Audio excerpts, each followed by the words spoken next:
de reprendre les articles ou les propos répandus par les groupes terroristes pour justement les contredire et montrer la véritable image de l'islam. Docteur Oussama, le principal dossier que vous avez pu traiter durant ces 9 mois, et je pense en regardant un petit peu les pages, c'est justement ce qu'on appelle le djihad. Hein, c'est-à-dire que les groupes terroristes se servent de ce mot qu'ils interprètent comme ils le veulent pour justement encourager des jeunes à venir rejoindre leur rang.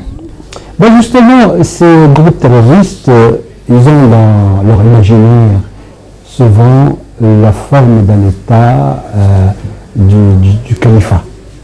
Donc ils cherchent à établir le califat sur terre. Et le califat est un système de gouvernance comme le système républicain, comme la royauté. Donc c'est un système produit ou réfléchi par l'être humain. Ce n'est pas une révélation.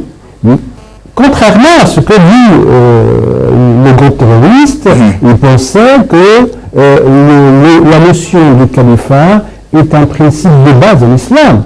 Or, le mot calife vient d'un mot arabe. C'est quoi? Un gouverneur, justement, il ne passe pas ce sens. Que ce soit un président ou un roi ou un prince. Un calife, c'est un gouverneur, les plus humains. Et en islam, il n'y a pas vraiment un système politique enraciné dans la religion, mais au contraire, l'islam a donné aux musulmans la liberté de choisir leur système. Même un système laïque. Même un système laïque. Qu'est-ce que c'est? Vous savez, tant de sens venu de la laïcité. Le sens venu de la laïcité qui voulait exterminer, éliminer la religion totalement de la société, ça passe pas dans une société musulmane, parce que l'islam est un mode de vie. Donc, et on est lié à la prière 5 fois par jour, on est lié à d'autres bases très importantes. Et l'islam ne se limite pas aussi à des aspects culturels, mais aussi comme culturels et politiques, économiques. C'est ce qu'on appelle al-mu'amalat, les relations entre les musulmans et les relations entre les musulmans et les non-musulmans. Donc, dans ce cadre que faut que les musulmans réforment leur pensée. Et de là vient l'idée de la réforme en islam. La réforme ne signifie pas de changer le Coran ni la Sunna, mais de réfléchir le Coran et la Sunna. Justement, repenser, d'écrire des réponses à des problèmes d'actualité. C'est ça ce que je veux dire. Et c'est ça ce qu'il a parlé l'imam, en fait, soit de manière directe ou indirecte, dans son discours en Allemagne. Oui, alors pour reprendre donc ce que vous avez traité dans l'observatoire, quels sont les propos justement qui ont été le plus répandus par ces groupes terroristes et auxquels vous avez vraiment dû lutter avec acharnement? Justement, on a commencé par la notion du califat. Ensuite, la notion de la baya. Et la baya, c'est-à-dire les gens qui soutiennent le calife. Ensuite vient la notion de l'immigration. C'est la notion la plus dangereuse. La higra. Voilà. Donc, est-ce que l'islam invite vraiment à l'immigration, ou l'immigration c'était à l'époque du prophète, et puis après le prophète il n'y a plus d'immigration. Et l'immigration en quoi? C'est-à-dire que... Voilà les piliers de l'islam. Voilà, oui, d'accord. Voilà les piliers de l'islam. Ouais. Donc, le mouvement terroriste considère que tout le monde est un monde corrompu et est un monde d'incroyants. Donc, même dans les autres pays musulmans, ils le considèrent comme des incroyants. Donc, ils invitent entre guillemets, les vraies croyances et leurs pensées d'émigrer vers les pays de l'islam, vers l'islam. Et il le considère lui comme Dar al-Harb, lieu de la guerre, donc, et de là vient le conflit et l'émotion les plus dangereuses des groupes terroristes. J'ai vu en parcourant votre bibliothèque un manuscrit ou un petit livre qui parle du danger de ce qu'on appelle le takfir, puisque vous parlez justement. Voilà, vous proposez qu'on parle de ça. Juste une petite parenthèse, les dangers du takfir. Donc, disons excommunier un musulman ou n'importe qui d'ailleurs. Quels sont ces dangers? Déjà le fait de juger quelqu'un d'incroyant, permet à celui qui donne cette émotion, cette fatwa, de prendre des mesures à l'égard de l'autre, même de le tuer, de le tuer. Donc c'était un prétexte pour tuer l'autre, ce prétexte d'incroyance.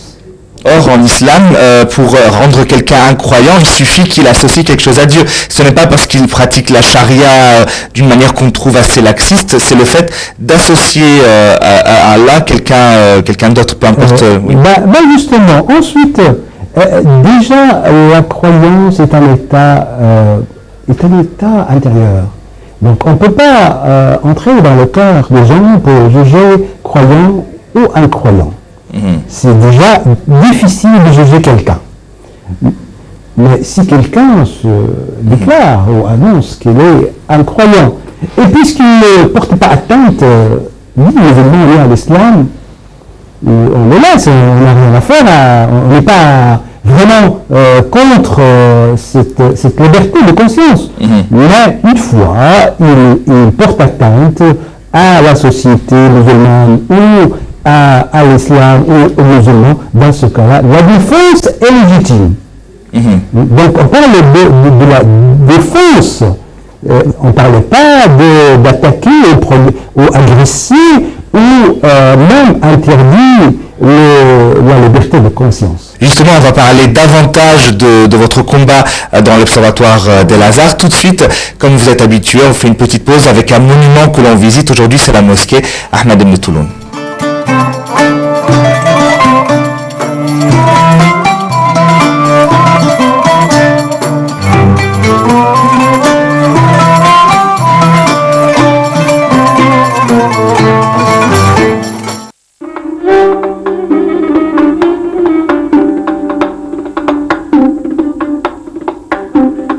La mosquée Ibn Touloun au Caire est la plus ancienne mosquée de cette ville qui soit dans son état originel et d'ailleurs le plus ancien monument islamique du pays.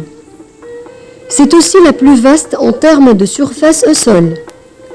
Elle se trouve non loin de la citadelle de Salah ad-Din et de la mosquée du sultan Hassan. Elle a un minaret en forme de spirale qui rappelle celui de la grande mosquée de Samarra en Irak.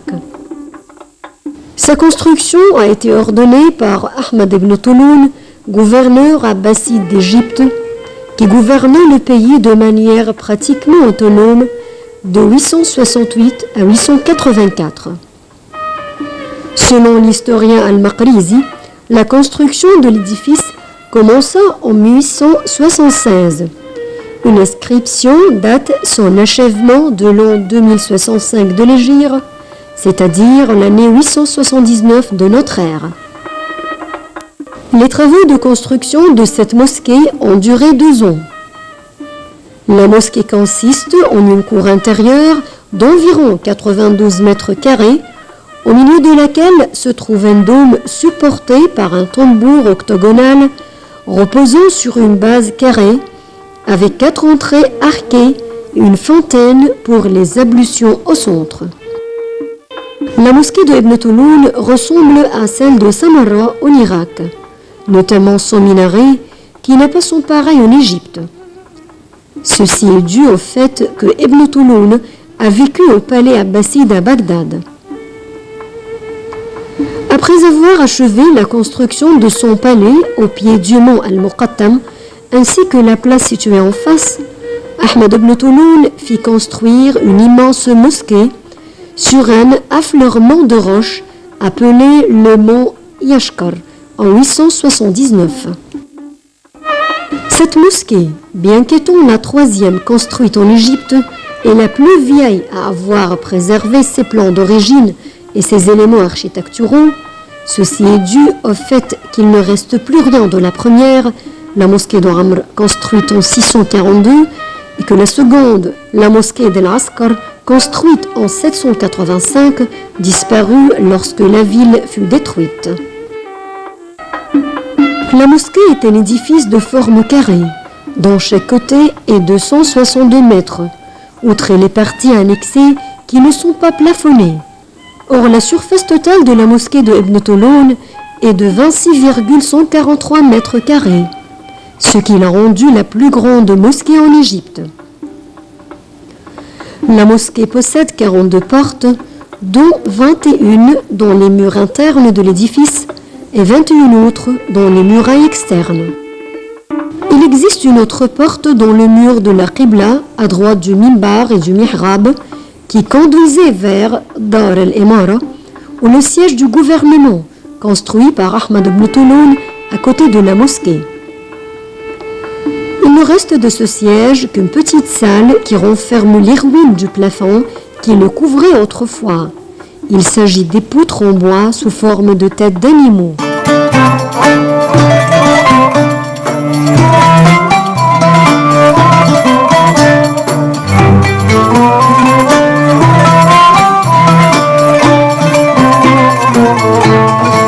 De retour pour cette dernière partie de votre émission La culture religieuse. Notre invité aujourd'hui est Dr Oussama Nabil, qui est le président de l'Observatoire d'El-Azhar, l'Observatoire qui milite, si vous voulez, ou qui prône la véritable image de l'islam face à des articles ou à des idées répandues par des groupes terroristes ou des gens qui ne comprennent pas l'islam.